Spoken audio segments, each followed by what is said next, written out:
Hello, ladies and gentlemen, and welcome to The Discriminating Gamer, the William Hood Simpson of board game review shows.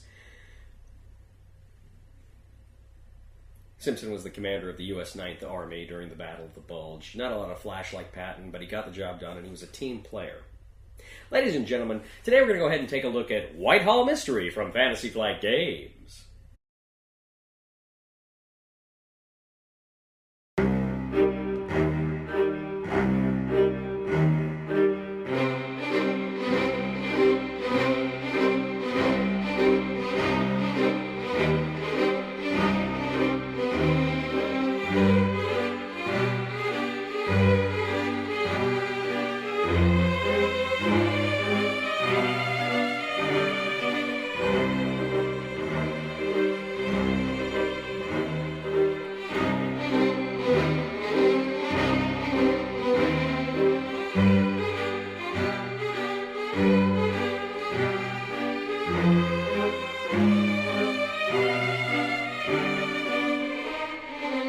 Whitehall Mystery from Fantasy Flight Games is a game for 2 to 4 players set in the world of Victorian London, again, where you are trying to capture Jack the Ripper. Now, I say again because this is kind of an updated, a streamlined version of Fantasy Flight Games' earlier game, Letters from Whitechapel, which, as you know, is one of my favorite games. It's consistently my top 100.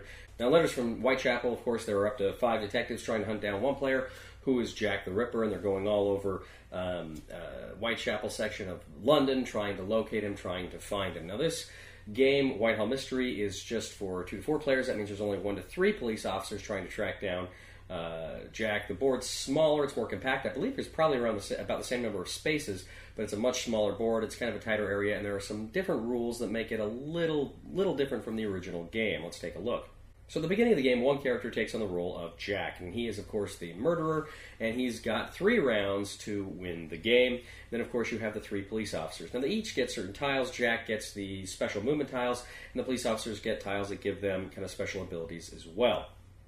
Now, the board is a series of numbered circles. These are the circles that Jack moves along, and the policemen move between the squares in between the circles.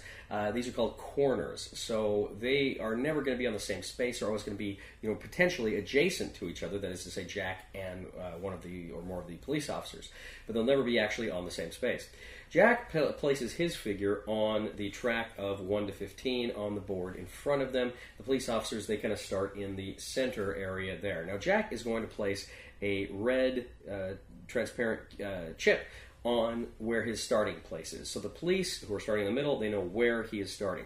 But Jack has already selected 3 other spaces in different corners of the board. The corner circles are all in white, the center is all in black, and then, of course, by the river there is some blue to indicate that that's kind of water movement. Now, essentially, as Jack moves, he is going to write down a number of any space he wants to go to. Then he moves his guy to the 1 spot. The police then can move up to 2 of those squares. They can move there.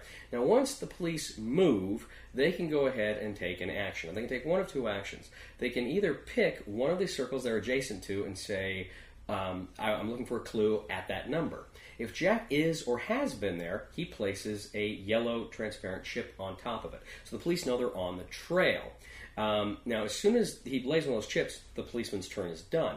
That is to say, that specific policeman's turn is done. However, if he's not there, then the policeman can pick the next one he's adjacent to and the next one he's adjacent to until he's picked them all. If none of them, Jack has not been to any of them, he doesn't lay down any chips. If, as I say, he's been to one, he lays a chip down, and that is the end of that policeman's turn. Also, a policeman can say, if he thinks Jack is in a specific place, he can say, I'm making an arrest at that space. If Jack is there, he's done, the police win the game. But if Jack has been there, he doesn't have to lay down a cube, and if, of course, he's not there, it doesn't matter. He doesn't have to lay down a chip, rather. And if he's not there, it doesn't matter. You just go on. So the police have these 2 options. They can look for clues, or they can try to make an arrest. Now, as Jack is moving around the board, of course, he has his special movement tiles. Now, he can only move, all things being equal, 1 space. He's only got 15 moves to make it to his next crime scene. Once he makes it there, at the end of the policeman's turn, he reveals that crime scene so the police know that he's been to his first one. He resets himself back to 1, and then he's got to make his way to his second one. The police know where he was, so they can start moving in that direction once again. Now, as Jack's moving, he's keeping, of course, track of all of the places he moves. And as I say, normally he can only move one space, but he's got the special movement tiles. So he can do the stagecoach where he can move up to 2 of these spaces, 2 of the numbers, and he can even move with the stagecoach in between through a cop, which he normally cannot do, but he can move through one under those circumstances. He's also got boats, meaning he can cross a river from one water number to another water number with a boat section. But of course, if he lays that down, the cops know he's traveled by boat. Also, he can lay down an alley, a lantern, which is kind of a back alley. He can essentially cut across an alley from one side to the other. And he's got 2. Jack has 2 of these, of every one of these tiles: to water, to stagecoach, and to lanterns. And once he's played them all, he can't play them again. That's all he's got for the game. So he's got to be very careful about how and when he chooses to use those things. The cops also have some special abilities. For instance, I think the yellow one, he can bring all the police officers to him, but then they can't move. There's a few other abilities. I think one's water movement. So there's different things that the cops can do as well once per game.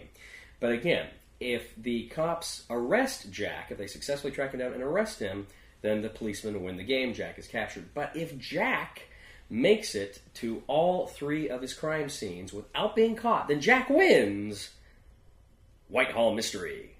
So Whitehall Mystery, as I say, is a streamlined version of Letters from Whitechapel, and I love Letters from Whitechapel. It is a great hidden movement game.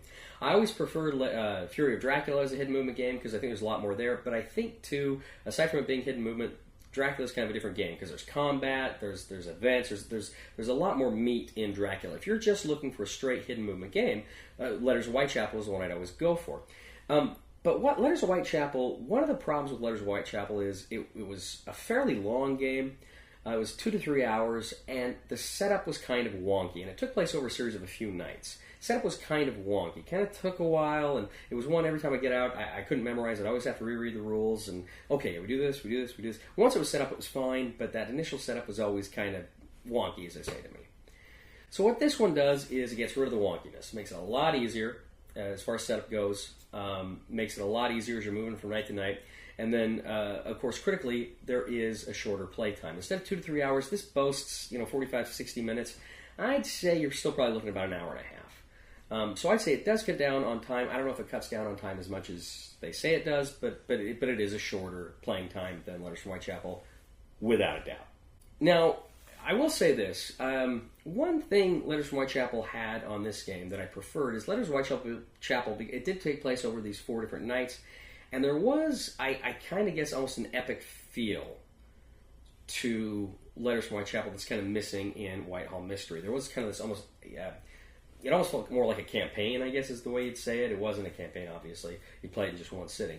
But there was almost that feel to it, this bigger, epic, higher stakes feel in Letters from Whitechapel than there is in Whitehall Mystery. Like I say, I played Jack in Letters from Whitechapel. I feel like I'm going to have a heart attack. I really do. I remember once I was playing with some people, and there were too many of us, so I wasn't playing. I was just kind of advising Jack and helping out. I was kind of facilitating the game. And Jack, she was just sweating. She was scared to death. It was my friend Clarissa. She was scared. But you know what? It's just a fun game. With Letters from Whitehall, playing Jack, I don't get quite that heart attack, but it's still tense. It's still intense, for sure, but there's not quite that level of intensity because you're not building up as much to it. Like I said, it's not quite as big. It's not quite as epic. Now, having said that, I really enjoyed Whitehall Mystery. It's very fun. It's very, like I say, it's very streamlined in many ways, and I like it a lot. I like it for those reasons. I like it that it is faster than Letters from Whitechapel. I like it that it is a lot easier to set up than Letters from Whitechapel. I like it that way. What I'm getting at here is this. I really like Letters from Whitechapel, and I really like Whitehall Mystery for different reasons. They're essentially the same game, but there are these different aspects to it. And for that reason, I'm probably going to keep them both. I think Letters from Whitechapel is Whitehall Mystery is a great introduction to hidden movement games for maybe people new to the genre or new to that mechanic. This is a great introduction to it. Letters from Whitechapel can be really intimidating. Fury of Dracula can be very intimidating. But I think this is the perfect gateway game to this mechanic. So I really like that, and I'm going to keep it to introduce it to people and to do it, and then maybe with some more experienced friends, break out Letters from Whitechapel on a given night. So I've got room for both on my play shelf. You have to decide, if you've got Letters from Whitechapel, you have to decide for yourself if that's worth it for you. For me, it is. If you have not played any of these games, you have played Hidden Movement, you're looking for maybe a lighter Hidden Movement game, get this game. I really enjoy Whitehall Mystery. I think it's a fantastic game in its own right. I really, really enjoy it. The recommendation for the Discriminating Gamer for Whitehall Mystery is 100% buy it. Thank you once again for joining us today on The Discriminating Gamer. As always, we ask you to please leave a comment for us on YouTube, on Board Game Geek, on our Facebook page, or on thediscriminatinggamer.com. We ask you to please like us on Facebook, subscribe to us on YouTube, and follow us on Twitter. We are The Discriminating Gamer, and you know, the only mystery here is, why did I wait so long to grow this beard? Please somebody help me on my feet again, and I don't know where I'm going, and I don't know where I've been. Please somebody help me on the solid ground. It's a long time, and I've been dying. Once a year I wind up in the band. It's like kitten whiskers.